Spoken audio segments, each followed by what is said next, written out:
Master the business of speaking with your hosts, Taylor and Austin. You're listening to Technically Speaking.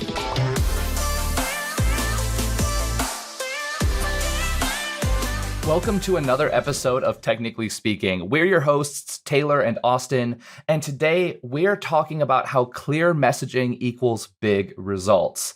And we're discussing the importance of clear and cohesive messaging that allows you to easily connect with your audience and decision makers.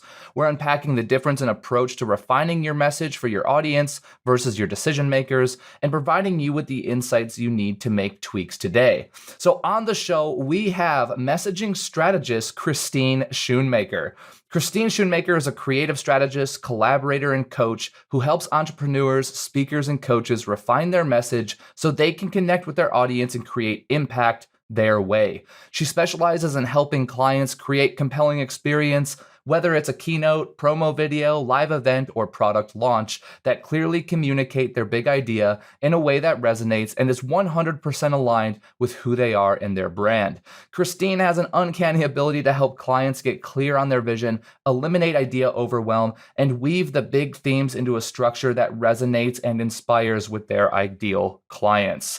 I am so excited for you all to chime into this show and let us know what you think. As always, stay tuned till the end for some awesome resources relating to the show, and we really hope you like this one. All right, we are live. Kristine, welcome to the show. Hey guys, nice to be with you. It's awesome to have you. Yeah. So the very first question we love to kick these episodes off with is, how did you get into the crazy world of creative messaging and helping even speakers and experts refine their message? Yeah, funny. Probably like a lot of people, very much by accident. I have had one of those careers where I've actually had lots of different careers over the course of the last 20 years. And, you know, in lots of situations, like most people, when you're kind of going through a decision point or really trying to figure out like, what is it that I'm good at? You start noticing themes, right, that keep showing up over and over and over again. I've had careers in marketing. I've worked at large management consulting companies. I had a coaching business of my own for a while, and even, kind of ventured off in another direction with designing and creating products. And, I've realized over time that what was the common theme in all of those different careers was I consistently, was really good at synthesizing information and helping to package a story, whether it was, helping a client understand a problem, or communicate a new initiative that they were getting ready to launch, or it was me marketing myself and my business, or friends that, would reach out to me and ask me for help and, similar things.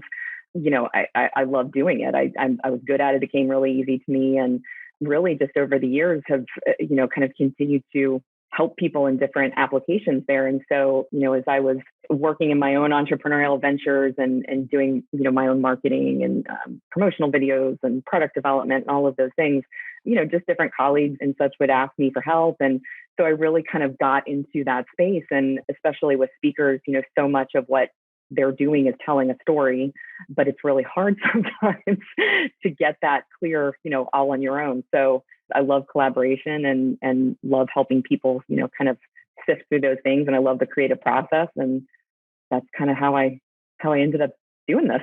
It's just something I've always done. Yeah, that's so cool.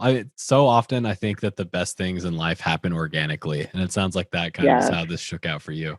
It really is. Yeah. Pretty specific skill set and expertise too. And one that's very much like based in creativity and intuition, probably in a lot of instances, very to be much able to kind of read between the lines. And I mean, I don't know if everybody's cut out for it, which is also fascinating to me in sort of a separate way, because storytelling itself is like the most primitive means of communication that we have as human beings. I mean, for the longest time, that was like the only way that information was transmitted. And so, but a lot of us struggle with it. So it's cool that there's somebody out there that can help people out with it. I mean, what are your thoughts on that?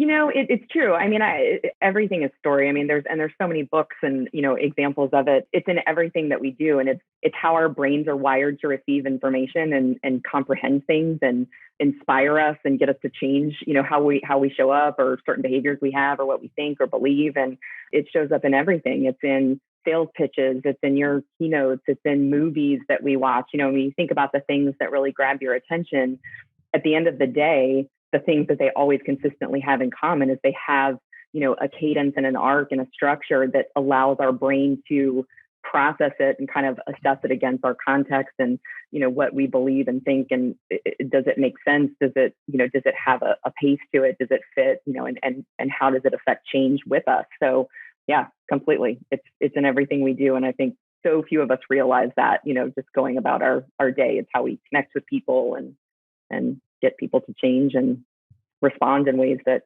we want. And we see it everywhere. I mean, if you think about even the environment that we're in now, it's, not to get into politics too much, but, no matter what side you sit on and kind of what you believe, so much of it is how are we packaging our messaging and how are we getting people to buy into an idea that we have?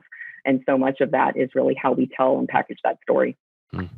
That makes sense to me. I mean, we all experience it, and I'm curious to hear your take on this because we're all experiencing it. It seems to me that like by default, we would be good storytellers. And I think a lot of us are in specific contexts, right? If we're really passionate about something, generally, I think we're good at telling stories. Yep. But if there's like a specific point that needs to be made, I think that a lot of people get hung up on how we wrap stories around a concept in order to properly convey the message that we're hoping to convey.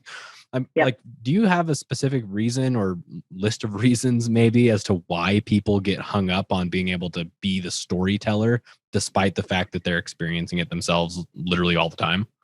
Yeah, I think there's a few things. One of the things you hit on, which is kind of the first thing that always comes to mind for me is, if someone's really passionate about something, that is one of the things that makes you're passionate about a topic or a story you're trying to tell is I would say in a lot of cases, 80% of what makes you engaging with the person that you're telling it to.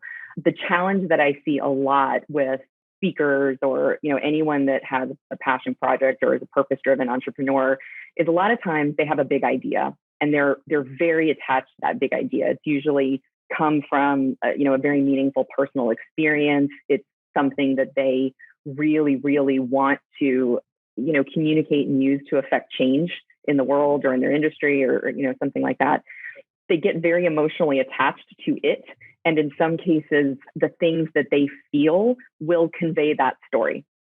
So a lot of times that shows up in things like, the stories or examples or the data that you want to share in your speech or your, conversations with someone.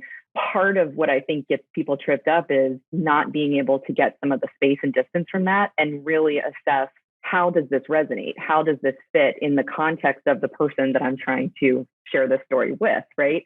And a lot of times, they'll hang on to things and things just won't fit. And there's a miss with the person that they're, trying to share that with because there's an alignment there that's not happening. So a lot of times it's people getting in their own way and just being, attached. Either sometimes, like I said, it's emotional attachment. Sometimes it's attachment to data. If you're an expert in your field and you've got years and years of data or examples and, the desire to kind of share all of that, a lot of times it's just too much.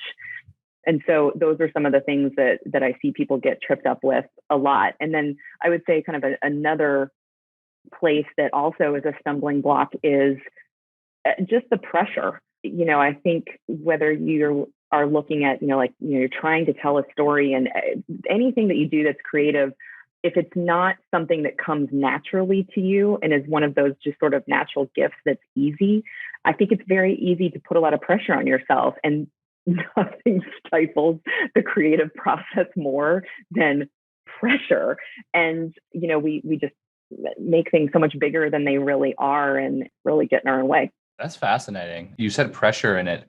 It kind of made me realize, like, when we're attached, because I think we've all been through this. I think we were talking just before the conversation here that, like, we often get in our own ways and we still need somebody to help coax those stories out of us. But it's funny, like, let's talk about the example of like a keynote, right? Refining that message. We have pressure on ourselves to make sure we're delivering for that client, to refine that story, to make that work. And it's a different part of our brain that's processing those anxieties, right? That's thinking logically about something versus thinking creatively about something. And it can be really quite the hassle to shift your mindset, even if you are naturally a creative person. If you're tied to it monetarily, if the results are tied to your ability to deliver for your clients, that pressure can almost always, surmount the creative energy that you have to pull in it.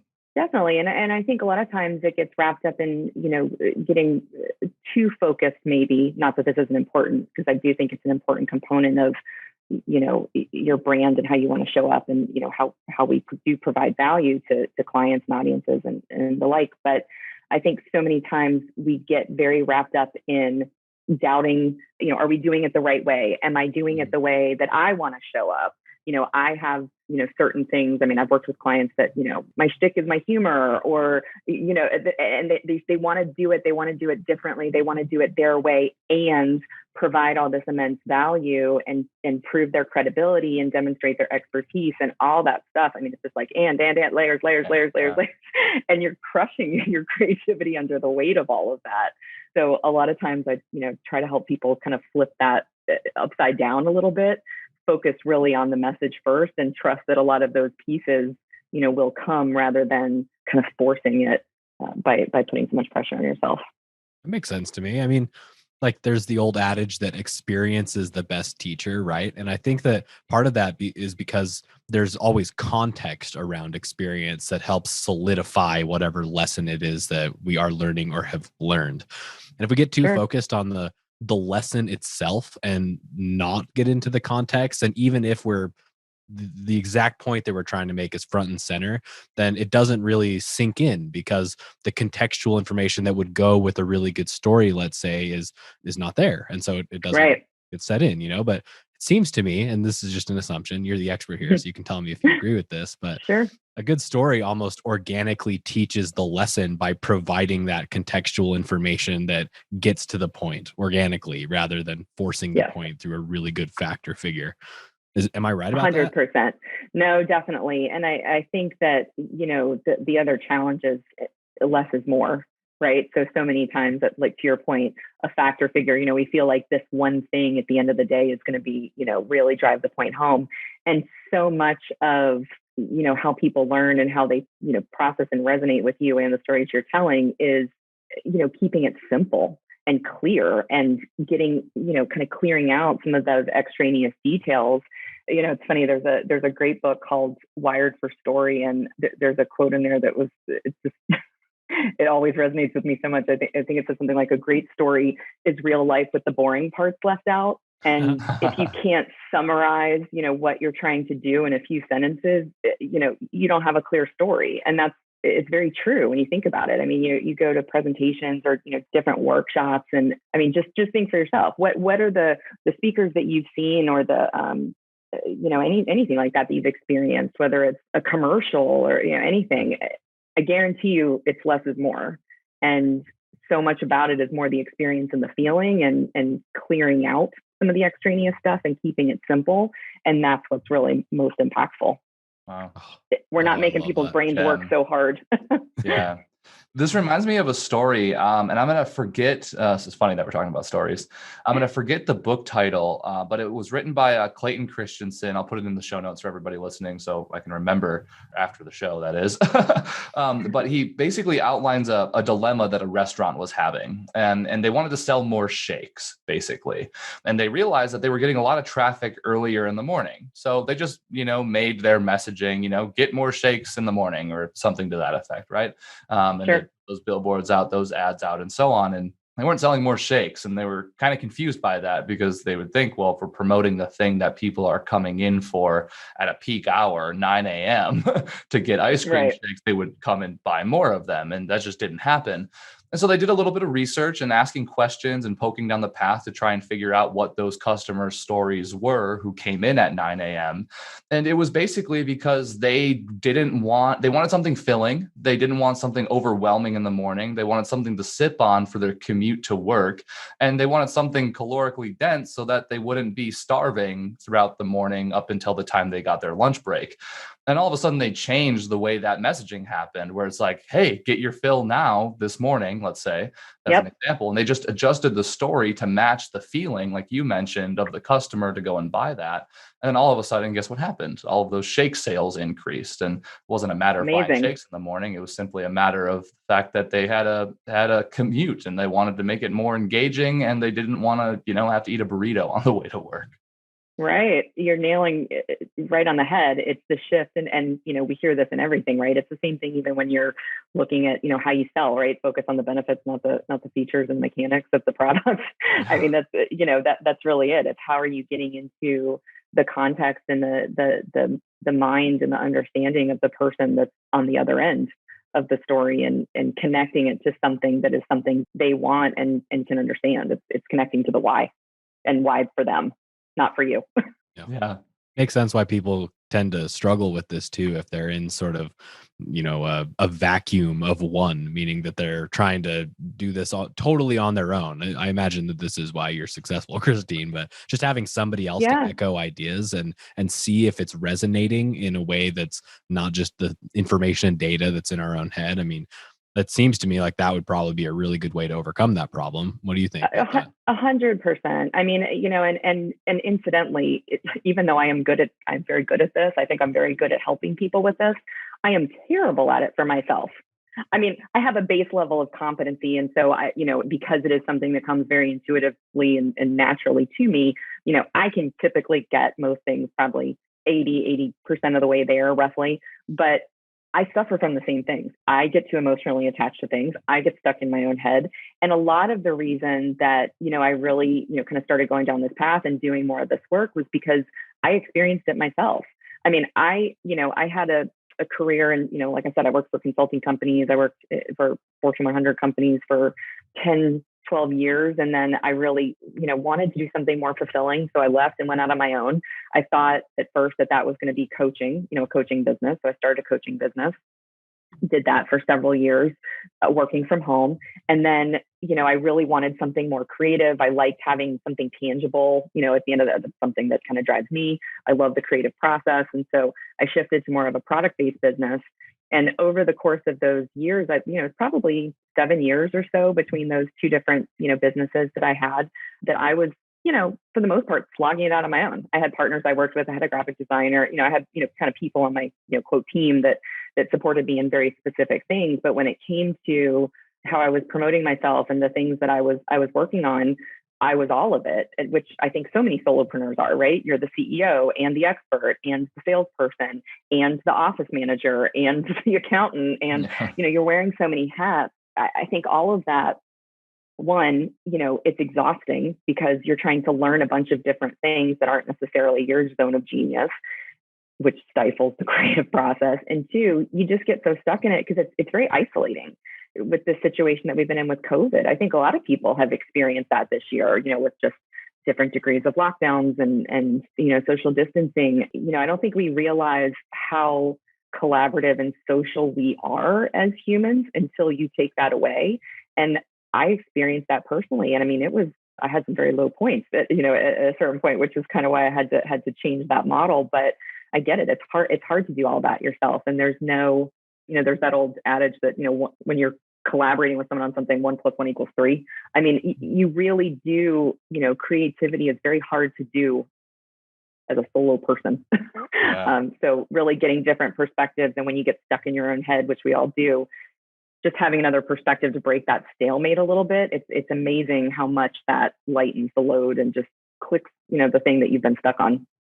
Yeah. Wow.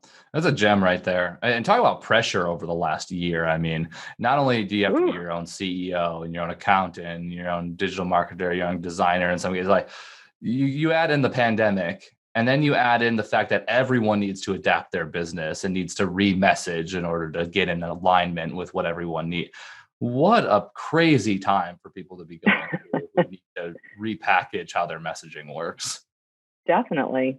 I mean, I think everybody has to adjust, and it's hard to, to do that while you're going through your own challenges, personally. I mean, everybody's dealt with, changes at home and what have you. I think a lot of that is kind of checking in and reading the room, so to speak, in terms of the environment and what's going on, engaging people that, are trusted advisors and people that you feel like, generally are pretty good about understanding a situation, or checking in with clients and kind of understanding how has the context changed. How do I need to adjust, and letting other people help to guide that. I think a lot of times, if you're pretty intuitive, you can spot some of those trends and you can see some of that. But I think even those adjustments are much more on point in terms of how well you adjust to it, if you're kind of pressure testing that with others, whether it's clients, a trusted friend, et cetera. Sure. Such a great tip. I like that a lot. So I want to ask you a more pointed question around something that I think people are curious about themselves. Like, what are some common mistakes that you find that people run into when they're either crafting their message or delivering their message? I'm sure there's got to be some sort of patterns that you've seen over time. Yeah, definitely. Crafting the message, I think there's a couple things. One is the desire, constantly questioning themselves. So many times, we all want to believe that our message is unique. We want to show up uniquely. We want it to be powerful. And that kind of monkey mind chatter that gets going when you get deep into the weeds of the thing. It's past that point where you have that initial spark of inspiration, or you get that keynote booked, and it's like, okay, now I'm going to start doing the work and rolling up my sleeves. When you get into the work is usually when all of the self-doubt comes in. You start to question the things, you start to question the core theme of your message. You rewrite it 500 times and you get yourself all spun up into a tizzy. I see that happen quite a bit. And then, the other thing in terms of packaging it, where I think it's a challenge, is you may have a core idea at the beginning, but not having a clear structure to continuously anchor back to and filter what you're putting together or what your story is against. There's a technique that I learned a long time ago, and I, again, regardless of the application, I just find it to be the most useful thing ever. And it's kind of the idea of it's called headlining. So before I do anything, I don't care what it is, whether it's a presentation for executives, whether it's a marketing piece, a talk, what have you, I answer a few core questions, and I get people to answer a few core questions. The first thing is, what is it at the end of the day? What's the outcome you're driving to? What's the belief you're trying to change? What's the action you want them to take? Answer that in one sentence, as few words as possible. That's your end point. The second question is, where are they starting from? What is their context? So not about you, not what what you think, but where are they? Where are they in their day? Where are they in how they think about your topic? What do they know? Kind of what's the basis that they're starting from, right? And that's their starting point. And then really focusing on no more than 2 to 3 things that are the critical things you need them to start to shift, understand, see, realize, that will help them get from where they are today to where you want them to be. And I get people to really just headline those things. And again, like a sentence, not all the supporting detail, not all the examples that show your credibility or the great stories that demonstrate that thing. But like, what are those? I mean, at the end of the day, it's like 5 sentences, right? And I keep that every step of the process. So as you start to put the structure around it, as you start to build the stories around it and the details, you constantly have something to go back and pressure test against. When people don't have that structure to create that container for them, you get on a roll. It's like, oh, well, this other thing is so great, and that experience is so great, I want to talk to them about this. And before you know it, you just keep creating. And then it's 70 slides of, data and examples, and it's overwhelming, and you get overwhelmed because it's like, well, okay, I've got 30 minutes or 45 minutes, and you're getting yourself confused. The audience is going to be confused, and you don't have that structure. That's one of the biggest things that I see people get tripped up with, is not setting that strong foundation in the beginning and continuously bouncing up against it. Like anchoring, it's like a hot air balloon. Like, you don't have the anchor to go back to. That thing's floating away, and God only knows when it's coming back down to the ground, and it's probably going to be pretty violently. But if you got the string attached, you're in pretty good shape. So let's resort back to that. Definitely. And it's iterative. I mean, it's a dance. You kind of have to go back and forth because you want to have space to be creative and spitball and brainstorm. And, it's kind of like, like mind mapping, right? Like you may come up with all kinds of ideas, but it's the filter or the sieve that you're testing those ideas, against to see, okay, I thought of 25 things. Does it fit? Does it fit this?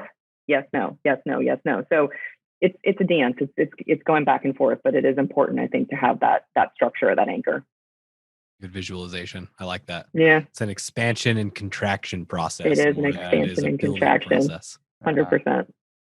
So You mentioned iteration, but like, how do you know when a message is resonating? And then how do you know when you need to iterate on it? I mean, I think the goal, like when we're sitting down for our messaging is to have it resonate. But like, what does that mean? And how do we know it's resonating? And how do we functionally pressure test it to make sure we've got the right mix of the story? Yeah. I think there's a couple ways to do it. And I think the other piece that, and this may or may not be a popular answer, because, we all want to have the keynote be perfect, right out of the gate and, get the rave response from the audience and everything else. But I think some of it is giving yourself permission for it to not be perfect every single time.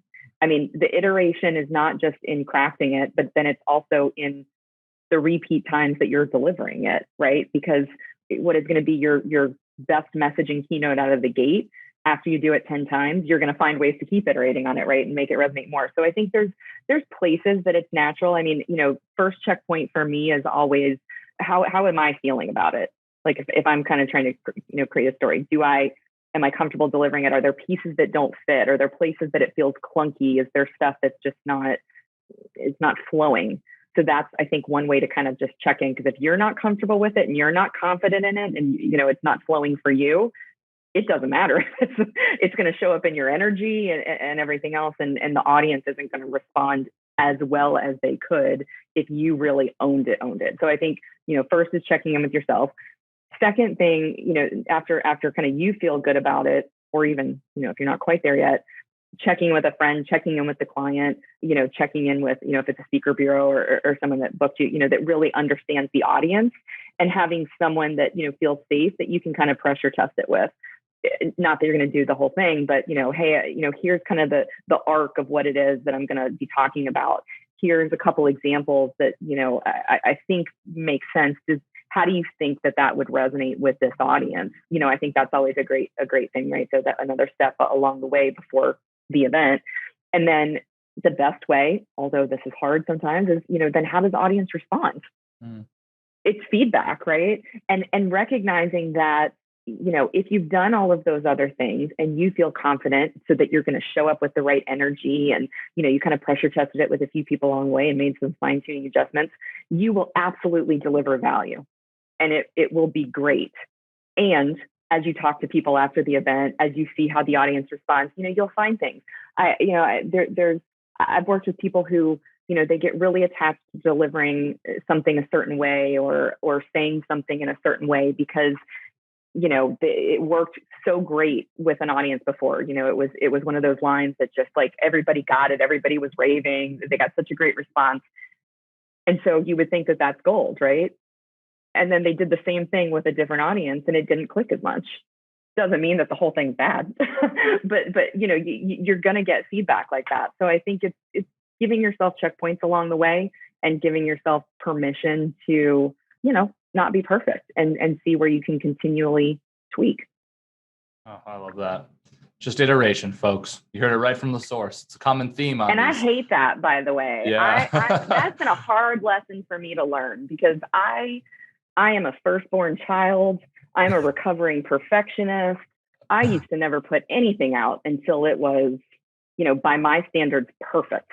I mean, I had to be totally happy with it. And I've learned that lesson because a lot of times, one, I would kill myself to get there. It wasn't a fun process.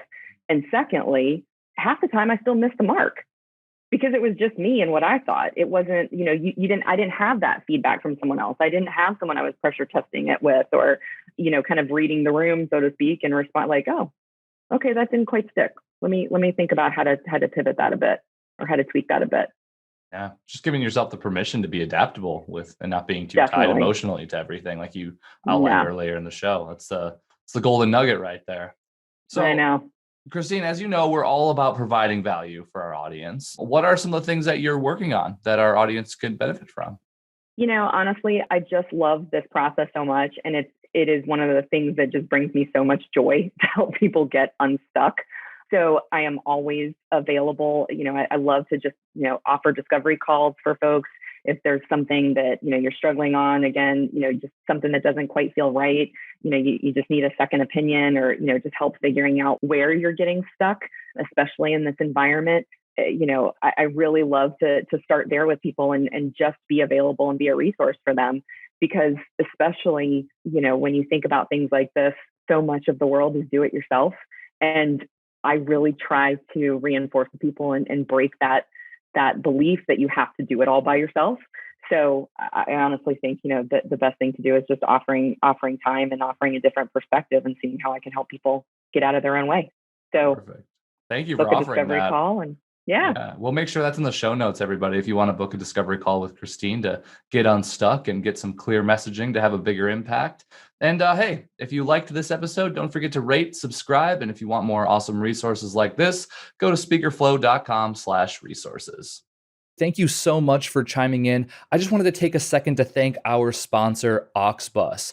Auxbus is the all-in-one suite of tools you need to run your podcast. And it's actually what we run here at SpeakerFlow for Technically Speaking. It makes planning podcasts simple. It makes recording podcasts simple. It even makes publishing podcasts to the masses simple. And quite honestly, Technically Speaking wouldn't be up as soon as it is without Auxbus. Thank you so much, Auxbus. And if you are interested in checking Auxbus out, whether you're starting a podcast or you have one currently, get our special offer, auxbus.com/speakerflow, or click the link below in our show notes. Thanks for tuning in today. Check the show notes for more info and see you next time. Later.